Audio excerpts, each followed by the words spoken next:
৪৭-এর ভূখণ্ড থেকে শুরু করে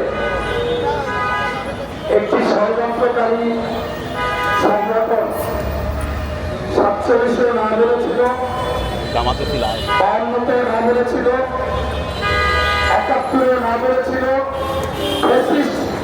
স্বৈরাচারের সঙ্গে সময় গণতান্ত্রিক আন্দোলনকে না বলেছিল এবং ওই আওয়ামী ফ্যাসিস্ট আন্দোলনেও ১৫ সাল থেকে আমার না বলেছিল, কেউ বলেছিল রোগী করে চলে গেছে।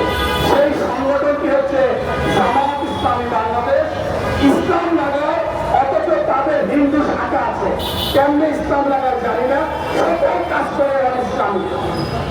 আজকে বাংলাদেশে আপনারা দেখেছেন এই 2 দিন পর্যন্ত সামাজিক মাধ্যমে আনা এবং সেইখানে এই প্রযুক্তির মহল তারা বাংলাদেশের মানুষ যারা আন্দোলন সংগ্রাম করেছে, যারা আপনার এই জুলাই আন্দোলন করেছে, প্রত্যেকের একটি আশা ভরসা ছিল ১৬-১৭ বছর কোনো ভোট দিতে পারতেছে না। সেই ভোট দেওয়ার জন্য তাদের ভোট অধিকার চাচ্ছে, বাংলাদেশের বাজার নিয়ন্ত্রণ চাচ্ছে, সুশাসন সমিতি সুবিচার চাচ্ছে এবং দর্শন থাকবে না, চিন্তায় থাকবে না, সরকার জামানত থাকবে না। আর এর জন্যই দরকার একটি নির্বাচিত সরকার। আর নির্বাচিত সরকারের করে দরকার ভোট। অথচ সেই ভোটকে নিয়ে শুরু থেকে এরা ষড়যন্ত্র করতেছে। আপনারা দেখেছেন গতকালকে রাত্রে ফ্যাসিস্ট আওয়ামী লীগের মতো আচরণ করেছে। জামাতের নায়েবে আমির আব্দুল্লাহ তাহের বলে রাতটার মধ্যে প্রজ্ঞাপন দিতে হবে, কালকে দিলেও হবে না। আরে বাবা, রক্ত তো পোষাইছে, সকালে হয়েছে। এর আগে তো পিয়ার করে মাথা খারাপ করে বলেছেন যে পিয়ার দরকার ছিল।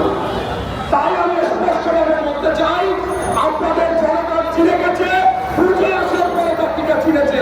পুজো আসতে ভেবে যেতে না যে আপনারা ইসলাম এই আপনাদের ইমানের চাইতে ক্ষমতা আপনাদের কাছে বেশি জরুরি। এটা হচ্ছে স্পষ্ট। তাই আমি বলবো, বাংলাদেশে নির্বাচনের কোনো বিকল্প নেই, নির্বাচন আগে হতে হবে। গণভোট বিএনপি সবসময় সমর্থন করে। আপনারা বিভিন্ন প্রকারটা করেছিলেন, বিএনপি জুলাই সনদে স্বাক্ষর করবে না, জুলাই ঘোষণাপত্রে স্বাক্ষর করবে না। অথচ বিএনপি স্পষ্টভাবে বলেছে স্বাক্ষর করবে, স্বাক্ষরও করেছে। এখন সেখানে কিছু জাল জালিয়াতি হয়েছে এবং এটা বিএনপির সাথে প্রতারণা হয়েছে। তাই আমি বলি, আপনাদের অবশ্যই গণভোট নির্বাচনের সাথে হবে এবং সংসদে গেলে বিএনপি বাংলাদেশের সবচেয়ে আস্থাশীল দেশ। মানুষ যতবার ক্ষমতা এসেছে দেখেছে, তারা কথা রাখে, কথা রাখবে এবং জুলাই সনদে এই বিএনপির মাধ্যমে ইনশাআল্লাহ এবং আইনি ভিত্তি পাবে। আমি এই সম্মেলনের সকলকে ধন্যবাদ জানিয়ে আজকের প্রধান অতিথি যিনি একজন আপাতবাস্তব